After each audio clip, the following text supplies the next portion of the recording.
Today's lesson is focused on copywork and dictation. And we are going to look at the Brave Writer the Brave Writer language arts tools called the Arrow and the Boomerang. I will give you a full overview of what those guides do and how they help you teach the mechanics of writing through living literature. And bonus, you'll want to stay on until we get into it a little bit, because I am going to show you for the very first time the planning tools that we have designed to make your life easier, to help you implement the Arrow and the Boomerang the way that you've been wanting to, the way you've been telling us. However, of course, it is a Brave Writer tool, so it is going to match the values that I hope I inspire you to follow. So grab your drink. I've got a bottle of water. My voice is still recovering from our fabulous staff retreat. And we're going to get right into it. So for all of you who are new, I'm Julie Bogart. Brave Writer is my brainchild from 20 years ago. I started teaching writing to families because so many adults do not feel comfortable writing. You would think after all these years of learning in school that all adults would feel about writing the same way that they feel about speaking. As it turns out, that's not how it is. Most adults feel like writing is challenging. They're nervous to put their ideas out. They don't know if their spelling and punctuation are accurate enough for public consumption. And that feeling, this sort of lingering, nagging sense that maybe you aren't a good enough writer, impairs your ability to help your kids get there. So what we wanted to do in Brave Writer, what my original aim was to equip and empower parents to do that job so that you wouldn't have to keep farming it out to somebody else, but that you would feel confident in your ability to give your kids what they need to be successful, both in the aspect of accuracy in their writing, but also power in their writing. That what they communicate would be interesting to read, not that it would only be accurately punctuated. Does that make sense? So when we think about writing, we tend to think about two specific aspects of the writing life. The first one is the original thought life. That's anything that you can think and verbally express. That's your writing. Someone else could jot it down. You could hire a transcription service to get it all out for you. But all you have to do is think the thoughts. I used to joke on the phone when parents would call me. I'd say, God forbid, we could chop off both your children's hands. We could gouge out their eyes, and they could still be writers. As long as you can externalize language, somebody else can transcribe those thoughts on your behalf. So why even bother then to learn to handwrite, spell, punctuate, learn to type? Well, to save time and money. Do you really want to have to always dictate something and hire a secretarial service to type it up for you? We all know, even with voice to text software, that the speed of that process is much slower than if you can just type for yourself. And we know that today, more kids than in the history of the world, more adults than in the history of the world, are using writing in their active daily lives. We're texting, we're Facebook status updating, we're writing reports, we're representing our sales projections at a business meeting using PowerPoint and handing out and distributing all kinds of information by print. We're writing letters to the editor and commenting our comments on Reddit. In other words, writing, published writing, is no longer behind the gatekeepers for those who publish. Now what we actually have are all of us participating in the world of publishing. And because of that, we are experiencing a completely different shift in the need for both power in writing and accuracy in that transcription. Unfortunately, we still have this notion that if we don't spell well, our content won't be taken as seriously. So there is a need for accuracy. We do want to be able to represent our views without a lot of spelling and grammar mistakes. That said, I'm still one of those democracy-oriented writers. I don't like it when people come in like the grammar police and invalidate your content just because you accidentally used a homonym like here for here. That's, to me, something that I hope we're all growing in as a community of internet publishing fanatics. We're all typing all the time. Anyway, the point is this. We still want our kids to be proficient in accuracy. We want them to spell correctly, we want them to punctuate well, and we want them to feel like they can represent themselves in writing without embarrassment. So the way that we get there in Brave Writer is we separate the original thought from the mechanics of writing. And these are the two sort of pedals on the bike. You have a thought, and then you've got to put it in writing. And then you have another thought, and then you've got to think about whether to indent, capitalize, and spell correctly. And then another thought, and pretty soon, as the thought and the mechanics get together, this motion gets faster and faster, and pretty soon you're just flying down the bicycle of writing, right down the street without any thinking about thinking or thinking about spelling. But what do we do at the beginning when our brains are much faster at generating language than our hands are at transcribing it? Well, Charlotte Mason, Ruth Beechick, the entire country of France have taught us that there is another way. We do not have to use workbooks. We don't need to unnecessarily teach a lot of rules that nobody remembers. Case in point, you. How many rules do you remember about commas and semicolons? I certainly didn't, and I was even a copy editor. I relied on copy editing tools to make sure that the magazine where I was a senior editor actually had well copy edited articles. It wasn't just living in me as a natural set of rules that I knew how to obey, because native speakers rely on their ear to punctuate, to spell. But non-native speakers, so English as a second language, or when you're learning French or Spanish or Chinese, we rely on rules because our ears are not attuned to that language. So when you're in your native language, just memorizing rules doesn't really work. They bounce off of us like Teflon because honestly, we consult our ear. We consult our eye, what feels natural, what looks right, what sounds correct. Do you all know what I'm talking about? I think you do. So if we're going to teach the mechanics then, if our speech and our natural understanding of the English language far outpaces our skill in the mechanics, how can we help the mechanics catch up? That's where copywork and dictation come in. Charlotte Mason, Ruth Beechick, France, England, places where they teach the mechanics of literature, of language using literature. They don't rely primarily on rules. They rely primarily on diving into the deep end of the pool, what I would call immersion, saturation, the same way you taught your kids to speak. You didn't sit your little kid down at age 12 months and say, now, Johnny, this word banana is a noun, and it goes in a sentence like this. We don't do that with speech. We echo what they say. We mirror it back. We give them gentle, very loving, and entertained corrections.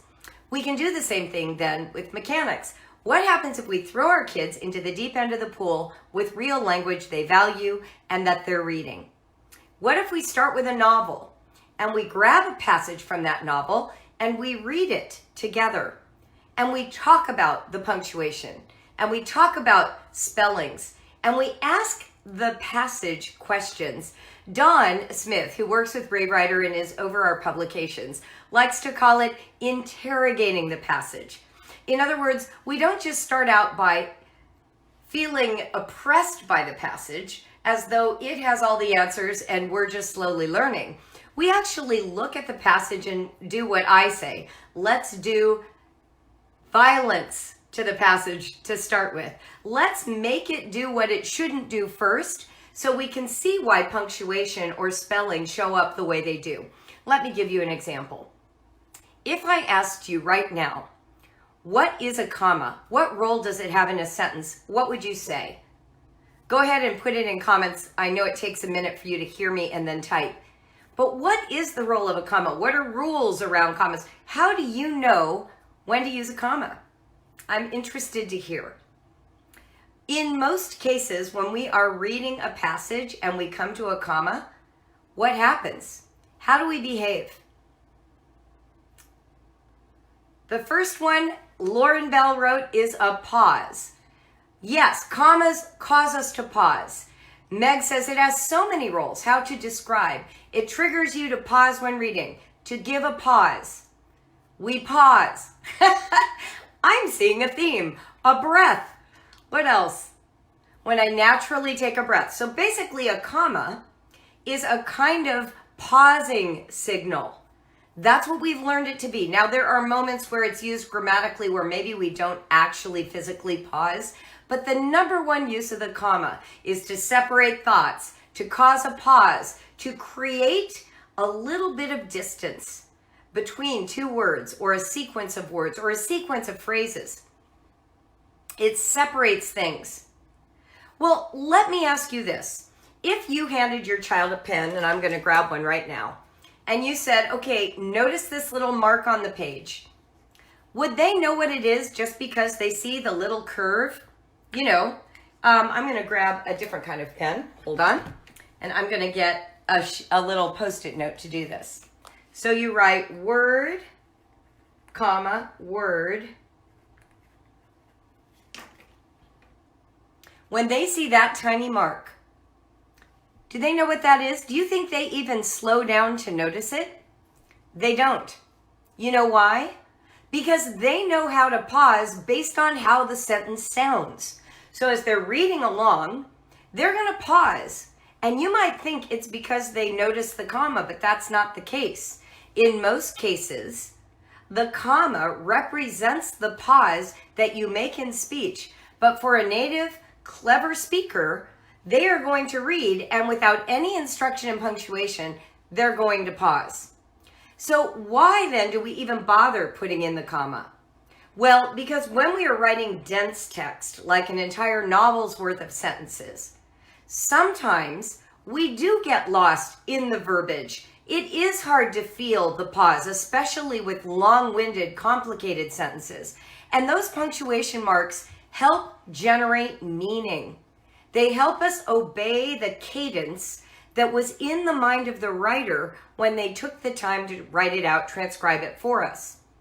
So the reason we are teaching a comma is to help our kids know how to take what's up here and then magically get it out here where another person who's never met them could reproduce the same cadence in their own reading.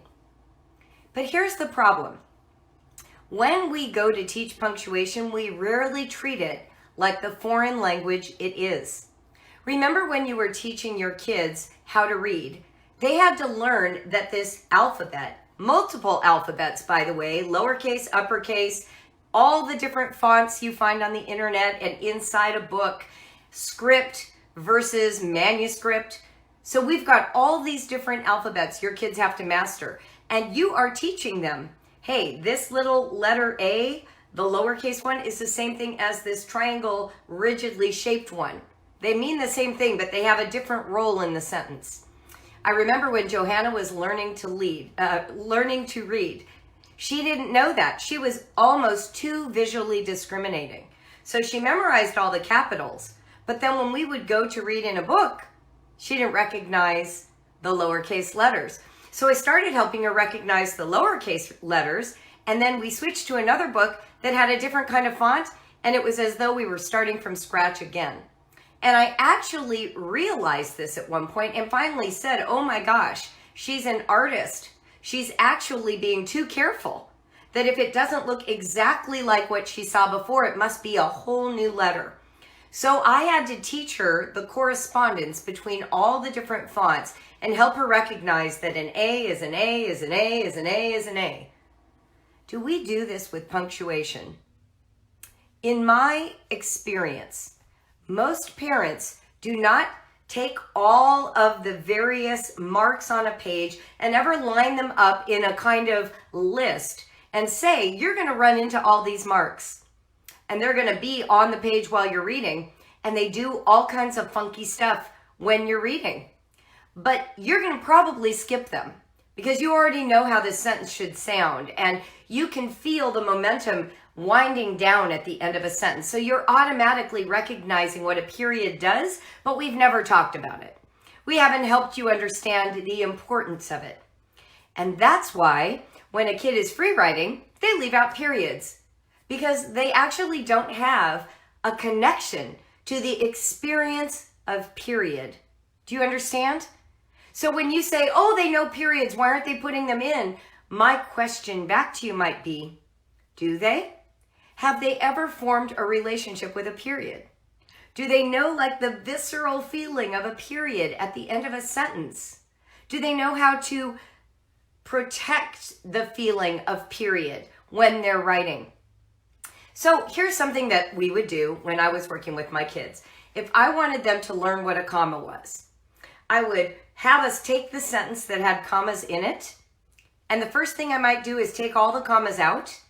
And then I would read the sentence obeying the absence of punctuation. So I might take in a deep breath and then just read like the blazes through the sentence with no pauses, losing the pattern of intonation that would give that sentence meaning. Then I might come back to the same passage, and now we're going to put a comma after every single word. And I would ask one of the kids to obey the need to put a pause every time you see one of these curvy marks. And of course, let's be honest, they're not commas.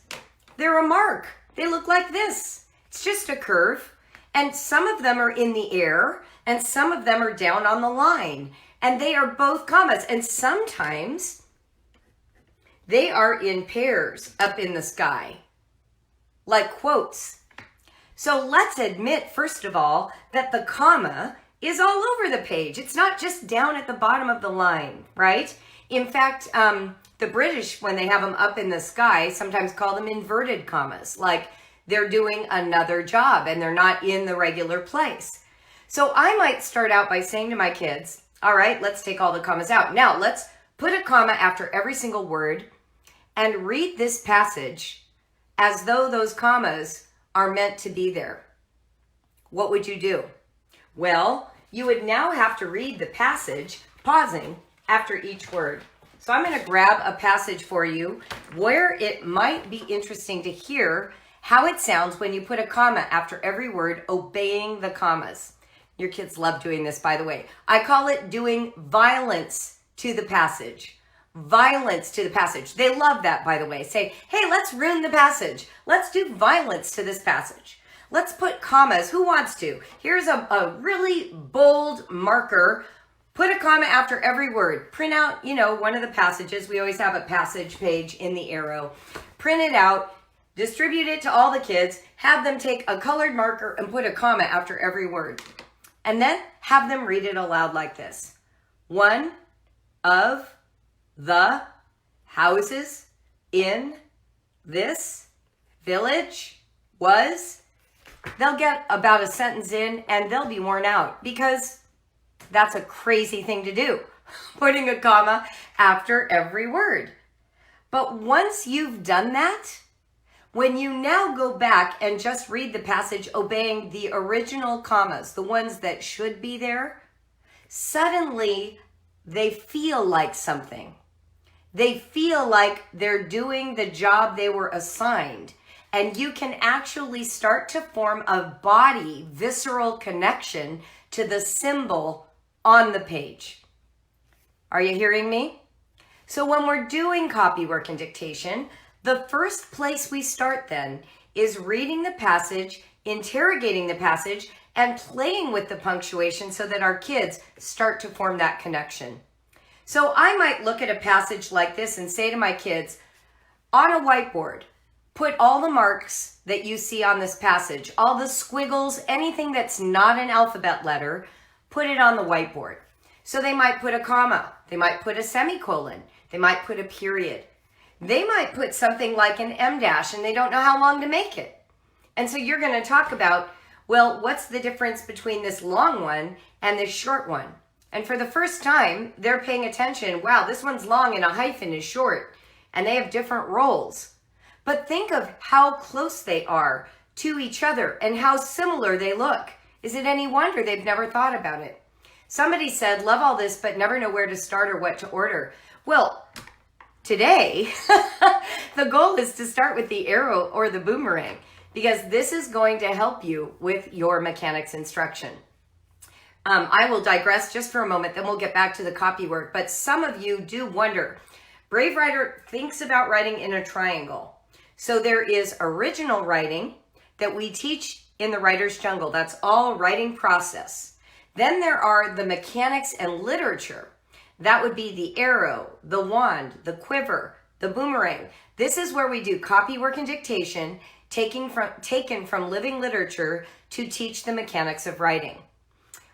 Original thought and the mechanics slowly come together over time, and we do that doing writing projects that bring those together. So that would be our Jot It Down, Partnership Writing and Faltering Ownership, and Help for High School products. So process, mechanics, and projects. And if you have one of each of those, you have a complete program. Okay? So that's the thumbnail sketch. Go to bravewriter.com and click on Get Started, and you will hear everything. Okay? Great. Now, some people want to know, do I need to know an overview, a list of all the rules? Do I need to know all the things I need to cover? So let's interrogate that for a moment. Do you? Are you a functional adult who is communicating and writing every day of your life? And do you know all the rules? Do you know all the punctuation marks? Could you sit here right now and give me a well-defined understanding of what a semicolon does in every instance? No, because fluency in writing grows over time, just like fluency in speech grows over time. So here's what I invite you to do. When you're in our program, or even if you're doing this on your own, just be selective. When you find a passage that has something in it you don't understand, how about if you just go and look that up? If the parent doesn't feel confident, you definitely need to join our Arrow or Boomerang Facebook group, because that's what I'm going to be teaching all year. You will be using our program, and we will be doing videos like this and answering questions to help you. Now, you are leaping ahead just a smidge, but that's okay, because I think this is a really important topic.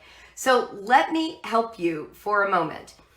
We are going to look now at our wonderful planning tools. So what we've had people saying to us over and over again is, all right, I've got the Arrow, this program that pairs literature with copy work and dictation.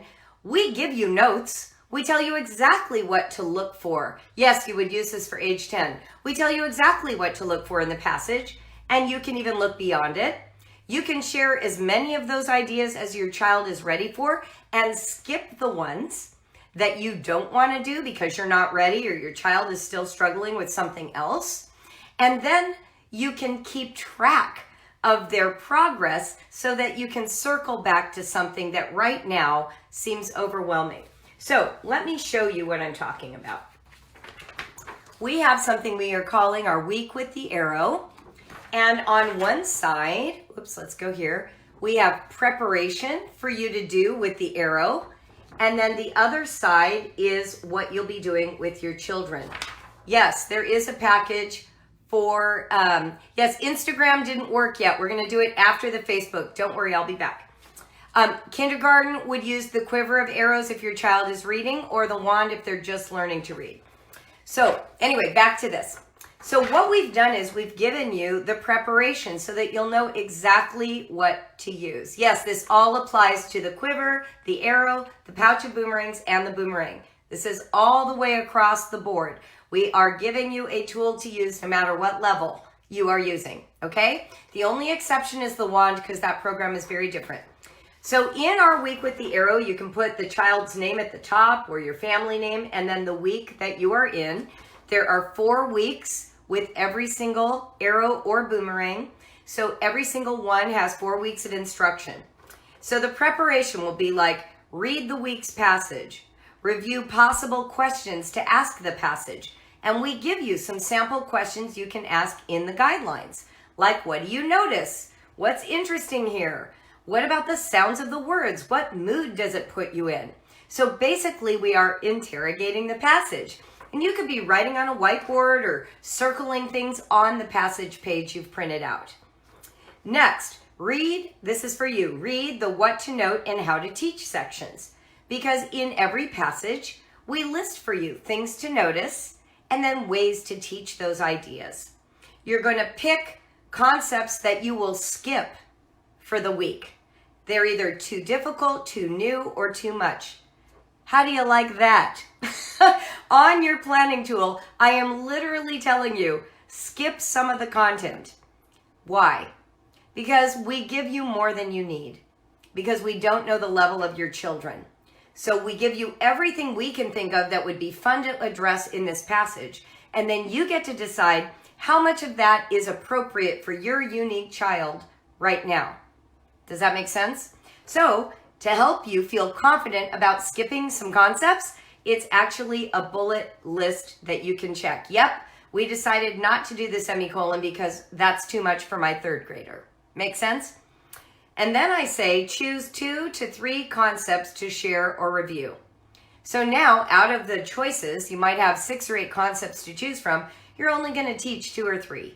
And then you're going to note a concept that you, the adult, just learned for the first time. Because guess what? I know for a fact that you can't remember how to use a colon or an em dash, or aren't sure why the comma goes inside the quotation marks in some dialogue and outside on others. So we are helping you grow so that you can be the confident mother that you want to be. Yes, we are adding the Week with the Arrow with every single a la carte arrow and our arrow and boomerang program. Okay, so it will be available for everyone. Next, we suggest picking a copywork strategy. So in our guidelines, we give you 4 ways to engage any passage. Copywork, French style dictation, which is a method that we learned from France, regular dictation, and something I invented called reverse dictation. The instructions are all in the guidelines. Always read the guidelines. And you can select which one you're doing during the week. And the instructions are there for you. We also have a way to plan copywork hygge. How to make copywork more enchanting for your kids. So I give you some choices. Candles, treats, colored pens, going to a coffee shop, or other. You can fill in some other thing like petting the dog while you do copywork, using a clipboard. We're trying to help you incorporate all the stuff I'm always suggesting, but now it's in a list so that you don't have to remember. You can remind yourself, oh, the reason my child hates copywork is because I keep making her do it at the kitchen table with a pencil. And I could just give her gel pens and black paper and suddenly she'd be happy again. Make sense? Definitely the arrow is appropriate for kids with learning challenges. 100%. You go at the rate that your child is capable of. And it's this narrative, conversational depth with your child that grows them. We absolutely recommend doing arrows and boomerangs together if you have junior high kids. I recommend alternating months or creating your own custom designed program by using our a la carte issues. Dawn will post links to our single issues for the arrow and single issues for the boomerang if you want to do it that way. Then we suggest you read the grammar note and plan a day to do the activity, and then pick 1 or 2 big juicy questions to use that week. For the kids then, we have another whole column. We talk about reading the passage aloud. It's very important for children to read the passage, not just read it silently, but to say the words outside. Yes, this checklist will be available for the arrows that you buy as a single issue. If you already own arrows and you're not planning to buy more, I'm sure we can make it available to you. Highlight in an array of colors. So while you're reading the passage, so here's an example of a passage from Where the Mountain Meets the Moon. You could pull out a set of colored markers, pink, blue, yellow, green, and orange. And you might say to your kids, use the orange highlighter to highlight all the punctuation squiggles. Anything that's a dot or a line or a squiggle, just highlight it. Then you can hand them the yellow marker and say, now, in this passage, there are a whole bunch of words that start with the same letter. Do you see them? And your child might say, yeah, there are a lot of S words. Great. Use the yellow highlighter to highlight all the S words. Like that. You start actually giving them some power over the passage. You interrogate it. You investigate it. You're a detective about it. It's not just passive reproduction. It's getting in the swimming pool with the passage and then playing with it, asking it weird questions. Your kids are going to think of things you didn't even know you could ask it once you get this process going. You might say to your children, when I read this passage, it put me in a good mood. Did it put you in a good mood? And you might have one child who says, no, Mom, what about this word? And suddenly the whole passage seems different to you because in your adult fast-paced reading, you didn't catch it. That's the kind of thing I'm talking about. So you can use an array of highlighters to do vocabulary and grammar, punctuation marks, literary elements. You can discuss the what to note and how to teach passages. And then here's my very, very favorite thing. The checklist is ready, but it won't be out until August 1st. We will start it with the brand new subscriptions. Here's the thing. You can set goals with your kids, and that is literally one of the items. I want you to allow your kids to start taking ownership of how much they accomplish in copywork or dictation. So you can say to your child, as Charlotte Mason invites us to do, how many words can you copy with full attention and excellent work? And your child's going to tell you. She might say, well, I can do 2 words. And here's what I want you to say back. High five. Way to go. That's a great amount. Let's start there. Interesting, right? Because when you do that, you are helping your child start to track their own progress. So maybe 3 days later, you can say something like, hey, sweetie, you seem to have really nailed 2 words at a time. Are you ready to go up a notch? If you level up to 3 or 4 words, I have a special tool you can unlock. What does that mean? Well, maybe you have wrapped up 2 colored pens. And if they can do 3 words, they get to unwrap those 2 pens and now use those for copy work. Bring in a little bit of this gamification. Talk about leveling up. Give them something they can unlock, just like they do on their video games. And you change the entire dynamic. You are no longer just the heavy taskmaster expecting them to complete this massive block of text. And we give you a lot of text. The reason for that text, the reason it's a longer passage than maybe your kids are ready for, is because we want to talk about it, not just copy it. We want to have your kids discover the mechanics and the literary analysis. And a passage with 3 words doesn't give us that opportunity. So in our checklist review, we also have completed dictation, reviewing the grammar note, discussing. We also have a space, I love this, where you can record breakthroughs in skills and insight, and then celebrate with your child. So what we're looking for here is not just getting done, but growing. We say that Brave Writers products are open and grow, and that is the truth. So what is growth? Growth is uncomfortable. It means you're going to do a little wrestling. It means that you're going to feel challenged every now and then. Like, oh, I don't really know how to teach this. And then maybe you read our what to note and it's not clear to you. Guess what you can do with that concept? Ignore it. It means you're not ready for it, let alone your child. Do you know what's going to happen? We will circle back around and we will get to that concept. Now, the bottom of our week with the arrow has monthly activities, so you can pick any week to do these. Have your kids pick 1 juicy question to never discuss or write about.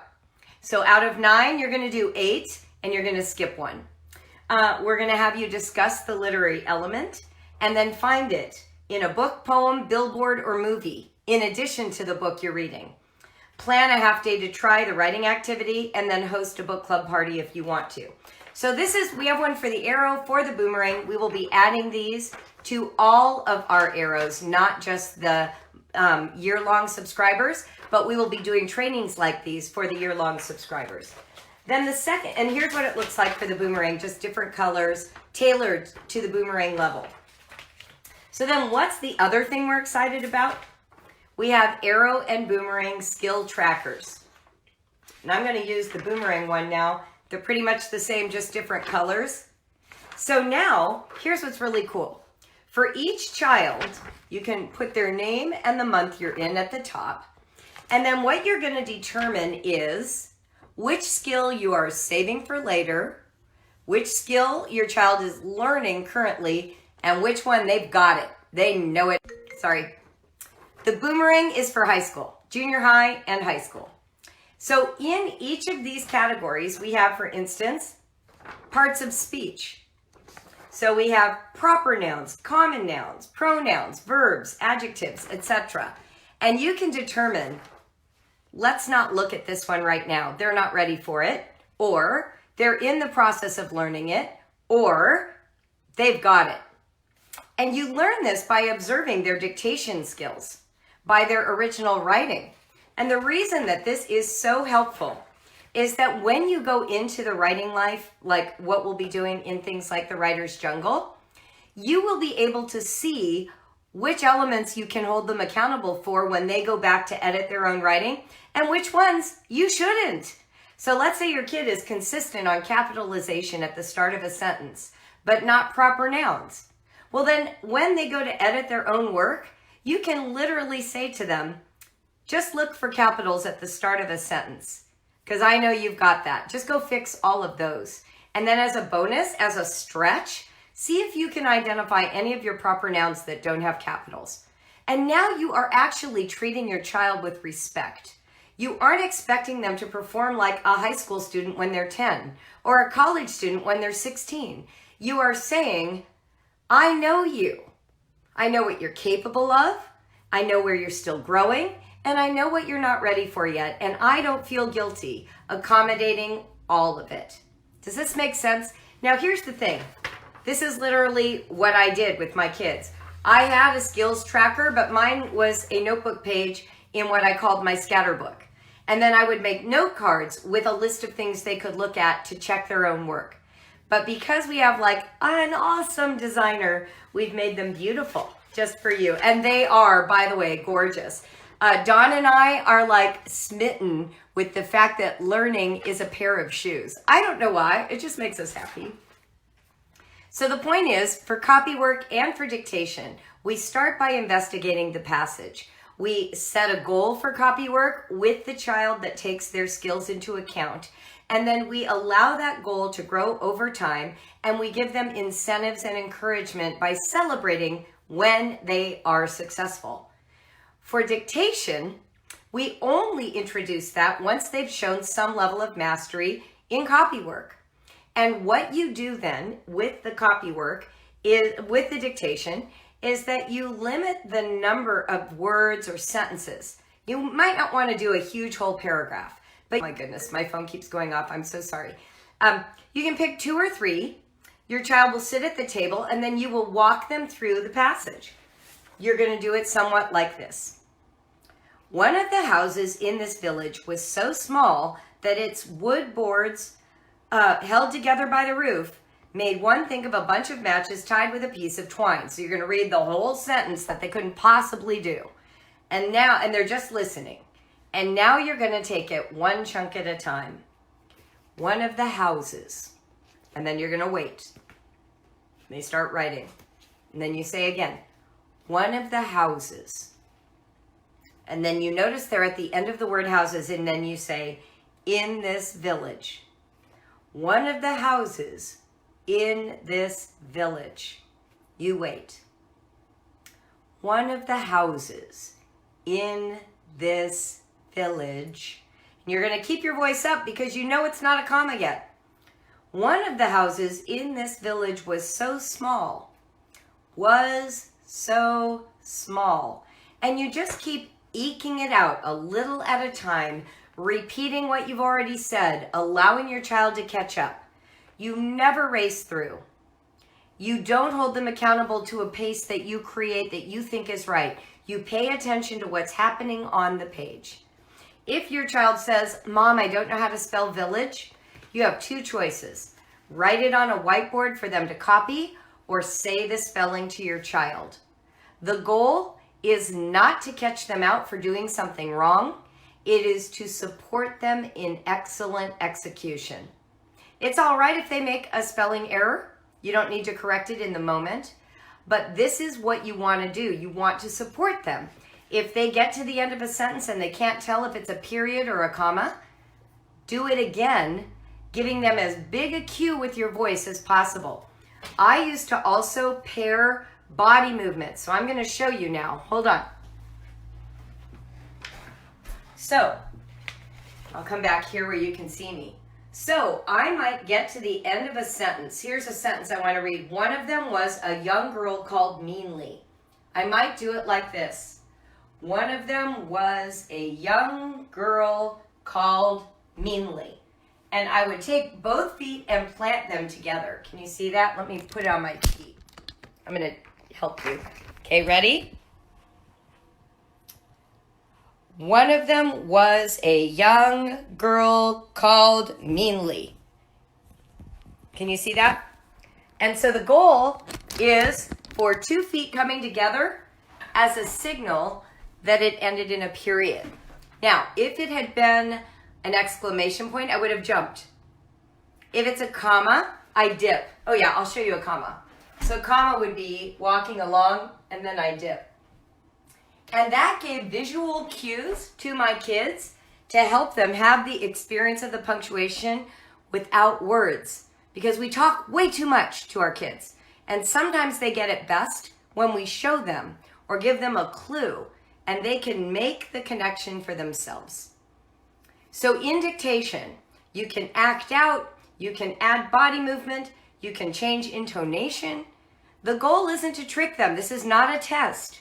It is to grow them in their skills. So thank you so much for joining me. Please share this if you can.